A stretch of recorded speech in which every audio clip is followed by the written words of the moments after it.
que para estaba a punto de meterse ya y se plancharse el pastor mío. Porque se encontraba un hombre fracasado, había perdido la república. Y teniendo militares tan brillantes como Marillo, como Piar, como los hermanos Bermúdez, bueno, ¿y qué está pasando? Simplemente camarada, compañeros y compatriotas, que no hay principio de mando unificado, todo era general. Bolívar decía una cosa, Marillo decía otra, pero después lo desconocía. Y quien va a resolverle eso a ellos es Petión. ¿Por qué? Petión viene como soldado de las fuerzas napoleónicas con Declercq, el general Declercq, que era el esposo de la hermana de Napoleón, Paulina, mueren en Haití por las enfermedades de la zona. Viene a combatir la insurgencia de Louverture, de Desalán y de Henry Christopher. Y luego entiende, pues esos son mis hermanos, y se convierte Petión, luego que Louverture se entrega por la segunda invasión. No es fácil que a ti te digan, dentro de 15 días te mando 25 hombres más porque los voy a arrasar. Entonces Petión se da cuenta que está en el bando equivocado. Y es el que le dice a Bolívar, bueno, vamos a aclarar esto, porque tú me estás pidiendo que te dé apoyo, pero Marillo también me pide que le dé apoyo, Bermúdez me pide que le dé apoyo, ¿y cuántos son los apoyos? Si usted no resuelve su problema de unificación, de mando centralizado, yo le puedo dar algo. Y eso generó un duelo entre Bermúdez y Bolívar. Un duelo de caballeros. Y entonces ahí se reconoce, bueno, es Bolívar. Y lo único que le pide Petión que libertad a los negros. Y Bolívar lo cumple. Pero los demás generales no lo pueden cumplir porque tienen negros, porque tienen esclavos. Y por eso se pierde la primera y la segunda república.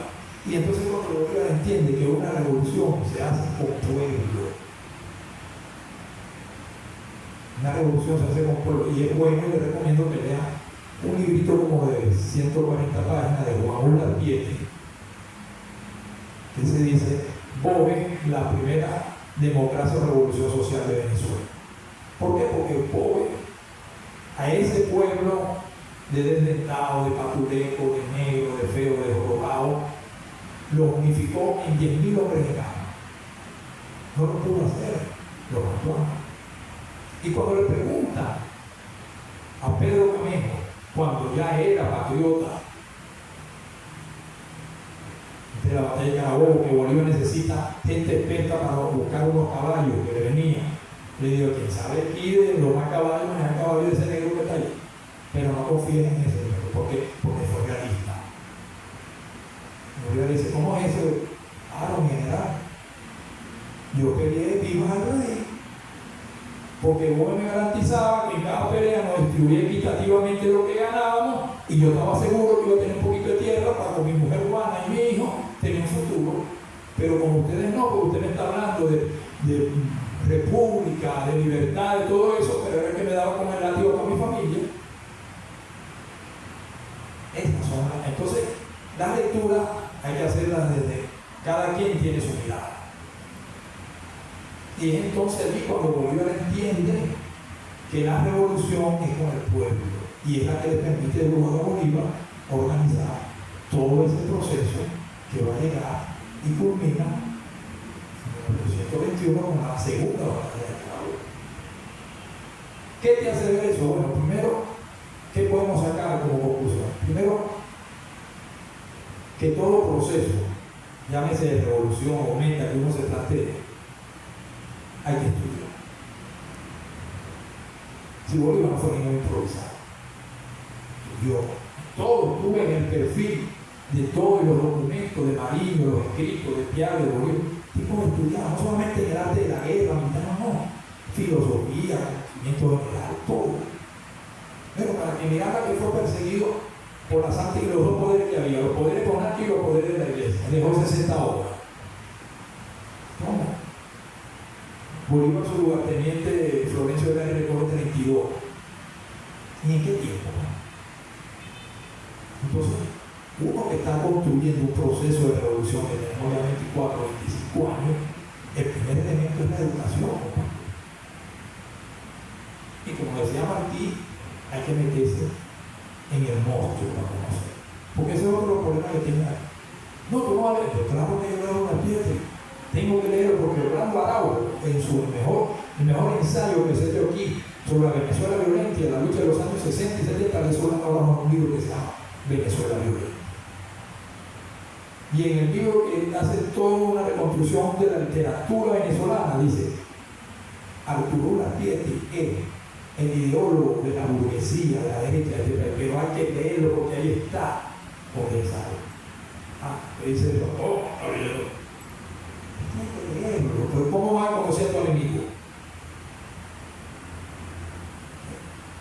Entonces, para desmontar esa leyenda negra, a raíz de esta situación con estos señores que el alfabeto y todo llamaron a la presidenta, eso tiene una razón de ser, porque España no ha resuelto su problema del millón de crímenes que cometió durante la Guerra Civil Española del 36 al 39. Y eso tiene un antecedente más allá. En España era imperio, igual que Portugal aquí, pero allá en Europa no eran imperios. El imperio era Francia, el Reino Unido y Holanda. Y para ellos sostenerse como imperio con la riqueza que sustraían de aquí, para comprar, porque no crearon una estructura económica, política, social, que es otra de las cosas que tenemos que revisar aquí. Era una monarquía o una burguesía pues importadora. Y el capitalismo se desarrolla, el europeo con esa riqueza de explotación de aquí, y no crearon una estructura de su desarrollo, pero esa acumulación ordinaria de explotación hizo que Europa fuera el desarrollo de ese capital.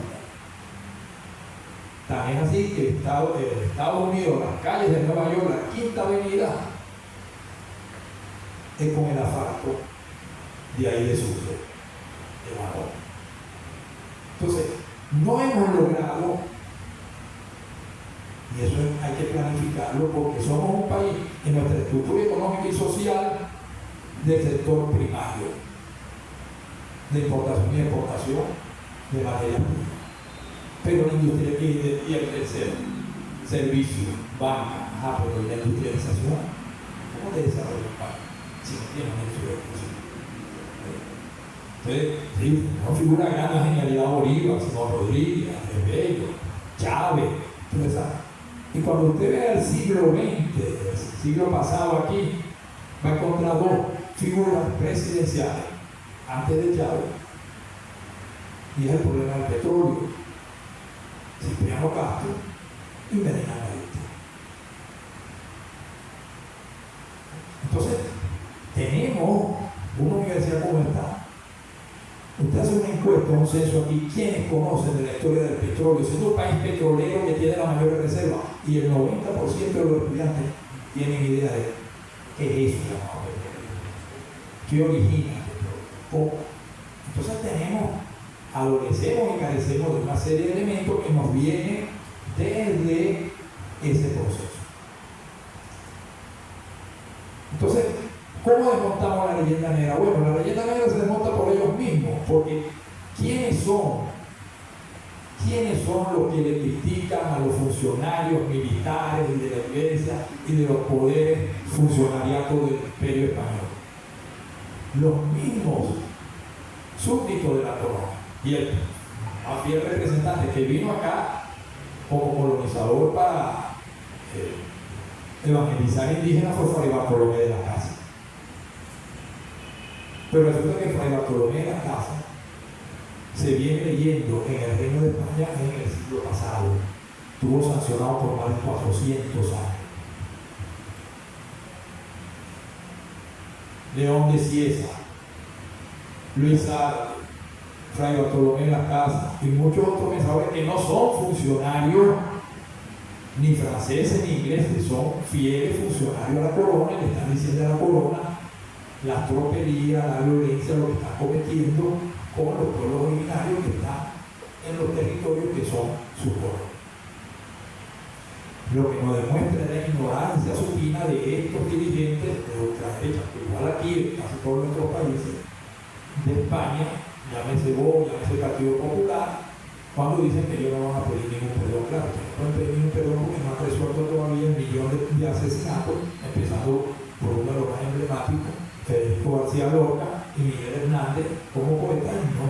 Entonces, esa es la mejor manera, pero para eso, compañeros y compañeras, tenemos que, en las unidades curriculares que damos aquí y en los distintos programas, ponerle a Fray Bartolomé en la casa, ponerle a León de César, ponerle a Rodolfo Quintero la cultura del petróleo, ponerle a Miguel Acosta Sánchez, enología de los negros de Venezuela.